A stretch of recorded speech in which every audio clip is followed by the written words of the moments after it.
स्वागत है। आज हम दीपावली यानी रोशनी के त्योहार को एक जरा अलग नजरिए से देखने वाले हैं। जी। मतलब हम सब जानते हैं दिए, रोशनी, मिठाइयाँ वगैरह, पर क्या हो अगर इस बाहरी चमक दमक का कोई गहरा, कोई अंदरूनी मतलब हो? हाँ, बिल्कुल, अक्सर होता है ऐसा। तो हमारे पास जो स्रोत हैं वो पीआर सरकार और आनंद मार्ग दर्शन के हवाले से दीपावली का एक अलग ही मायना समझाते हैं। जी हाँ। तो आज हमारी कोशिश यही रहेगी कि ये समझें कि ये जो दर्शन है ये बाहरी रोशनी को मन के अंदर के प्रकाश का प्रतीक कैसे मानता है, और कैसे ये त्योहार अज्ञान और अंधेरे पर जीत पाने का एक मौका बन जाता है। हाँ, तो चलिए दीपावली की इस आध्यात्मिक परत को थोड़ा समझने की कोशिश करते हैं। जरूर। तो सबसे पहली और शायद सबसे जरूरी बात जो इन स्रोतों से सामने आती है वो है ये बाहरी और भीतरी रोशनी का फर्क। हाँ, ये बहुत महत्वपूर्ण है। आनंद मार्ग की सोच में दीपावली पर हम जो ये दिए जलाते हैं बाहर, जी। वो असल में हमारे मन के अंदर की रोशनी, हमारी अपनी चेतना, उसके प्रतीक हैं। बिल्कुल।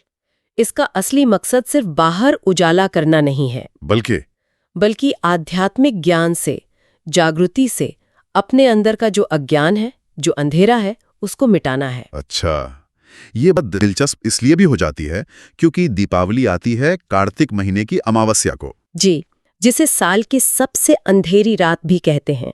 यह समय आमतौर पर मध्य अक्टूबर से मध्य नवंबर के बीच पड़ता है। तो ये अंधेरा से बाहर का नहीं हुआ? नहीं, बिल्कुल नहीं। ये प्रतीकात्मक भी है। इसीलिए ये एकदम सही वक्त माना गया है अपने अंदर के आध्यात्मिक और मानसिक अंधेरे को भी ज्ञान के प्रकाश से दूर करने का। तो मतलब बाहर का ये उत्सव, ये रोशनी एक तरह से हमारे अंदर जो जागरण होना है उसका आईना बन जाता है। बिल्कुल सही कहा। बाहर का उत्सव अंदरूनी जागरण का प्रतिबिंब। अच्छा, ये बाहरी बनाम भीतरी रोशनी की बात तो काफी गहरी है, पर स्रोतों में एक और थोड़ा व्यवहारिक पहलू भी बताया गया है, दिए जलाने का। हाँ। क्या? कहा गया है कि पुराने जमाने में इस मौसम में वो फसलों को नुकसान पहुंचाने वाले कीड़े मकोड़े बहुत हो जाते थे। अच्छा, हाँ, ये तो होता है। तो दिए जलाने से उनकी रोशनी और गर्मी से इन कीड़ों का, पतंगों का प्रकोप कुछ कम होता था। हाँ, और ये पहलू बहुत खास है, पता है?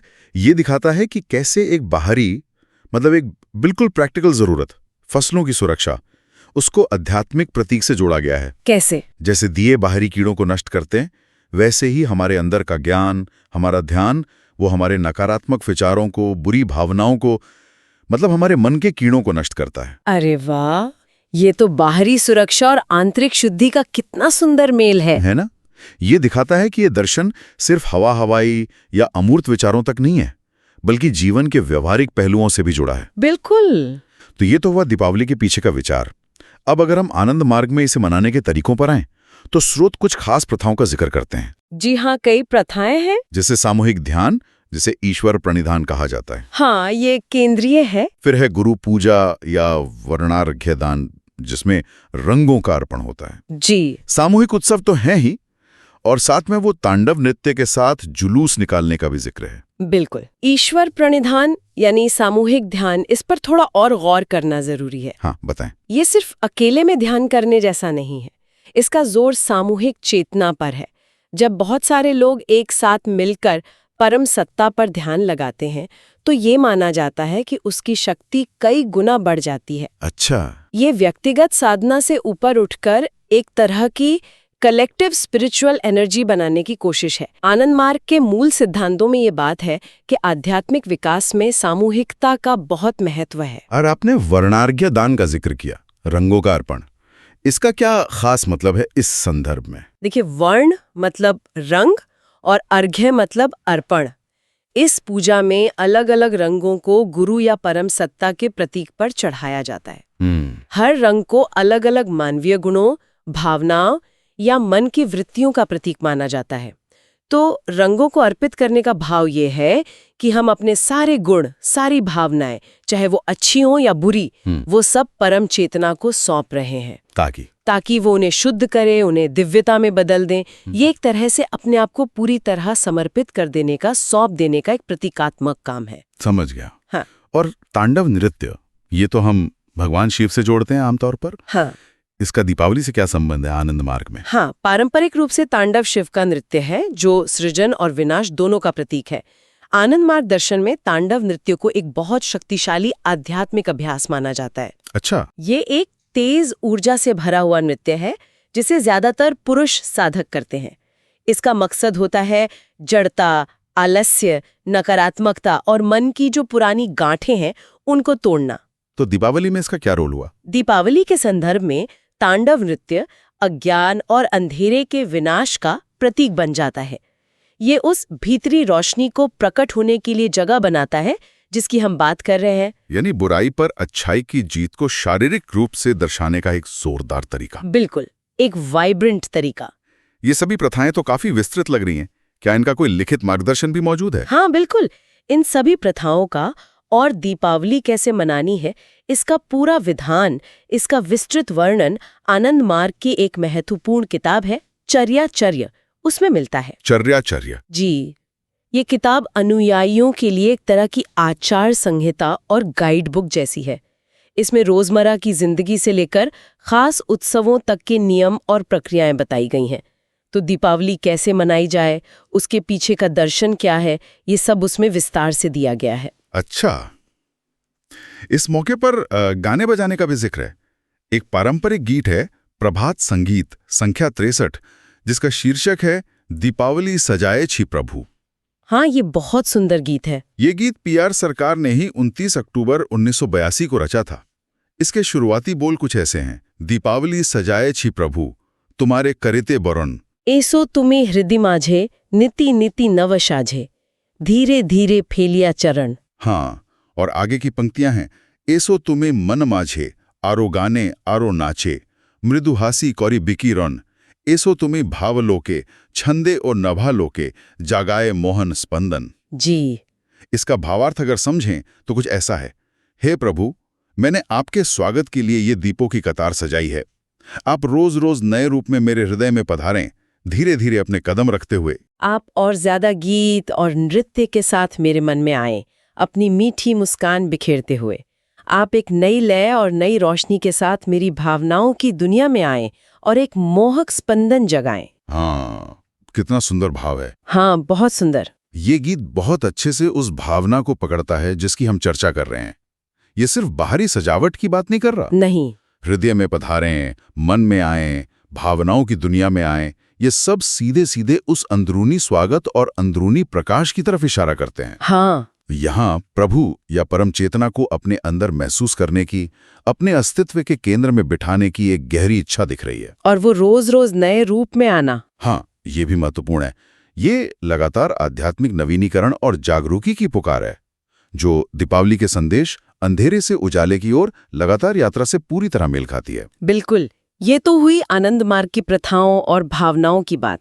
अब अगर हम पीआर सरकार की सीधी शिक्षाओं पर लौटें तो दीपावली को लेकर उनका मुख्य संदेश क्या था? पीआर सरकार, जो आनंद मार्ग के प्रणेता थे, उन्होंने बार बार इसी बात पर जोर दिया कि दीपावली का असली उद्देश्य बाहरी दिए जलाना उतना नहीं है जितना अपने मन का दीपक जलाना है। मन का दीपक जलाना। हाँ, उनका आग्रह था कि जब तक मन का दीपक नहीं जलेगा, मतलब जब तक अंदर ज्ञान और चेतना का प्रकाश नहीं होगा, तब तक बाहरी अंधेरा, चाहे वो दुनिया का हो या हमारे जीवन की मुश्किलों का, वो पूरी तरह से मिट नहीं सकता। तो उनका कहना था, उन्होंने कहा, अपने मन का दीपक जलाओ, तभी बाहरी अंधेरा भागेगा और सच्ची जीत मिलेगी। ये एक तरह से अंदरूनी क्रांति का बुलावा है। मन का दीपक जलाना, ये सुनने में बहुत शक्तिशाली विचार है। क्या उन्होंने इसे और समझाने के लिए कोई उदाहरण, कोई कहानी बताई? हाँ, स्रोतों में एक दिलचस्प घटना का जिक्र आता है। एक दीपावली के मौके पर सरकार ने अपने अनुयायियों को जैन धर्म के 24वें तीर्थंकर महावीर के निर्वाण यानी महापरिनिर्वाण की कहानी सुनाई थी। अच्छा, जिनका निर्वाण भी दीपावली के दिन माना जाता है। जी हाँ, पारंपरिक रूप से यही माना जाता है।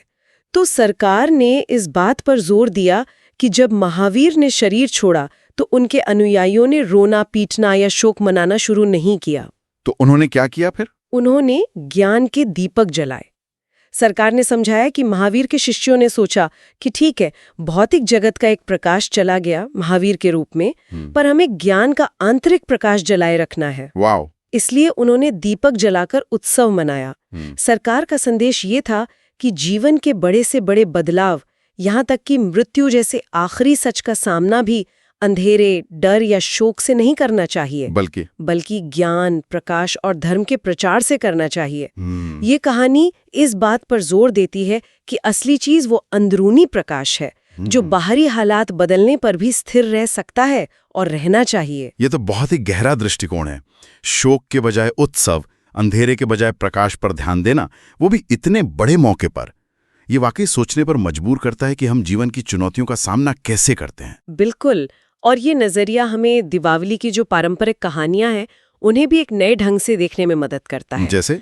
जैसे एक आम कथा है कि दिवाली से एक दिन पहले नरक चतुर्दशी को भगवान कृष्ण की पत्नी सत्यभामा ने नरकासुर नाम के एक दुष्ट राजा का वध किया था। हाँ, जिसने द्वारका पर हमला किया था। जी, तो जब सत्यभामा जीत कर लौटी तो द्वारका के लोगों ने दीप जलाकर उनका स्वागत किया। हाँ, ये कहानी तो काफी सुनी है। आनंद मार्ग इस कहानी को लेता है, लेकिन इसकी एक आध्यात्मिक व्याख्या देता है।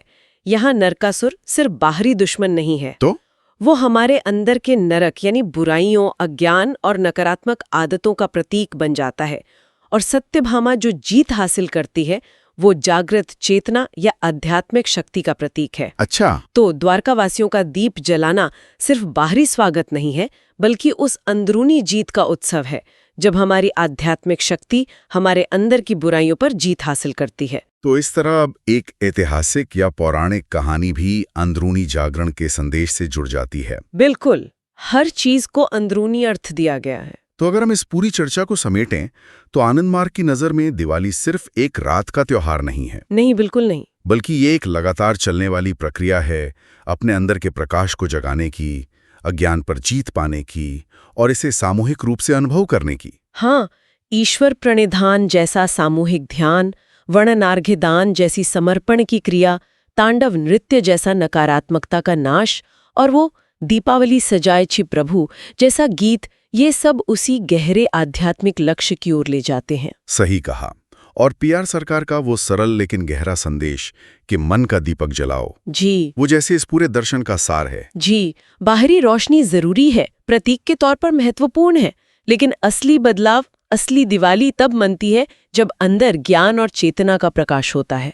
आज की ये बातचीत वाकई दीपावली को एक नई रोशनी में दिखाती है। ये सिर्फ परंपरा निभाने से कहीं ज्यादा है, ये तो एक व्यक्तिगत और सामूहिक आध्यात्मिक यात्रा का न्योता है। बिल्कुल।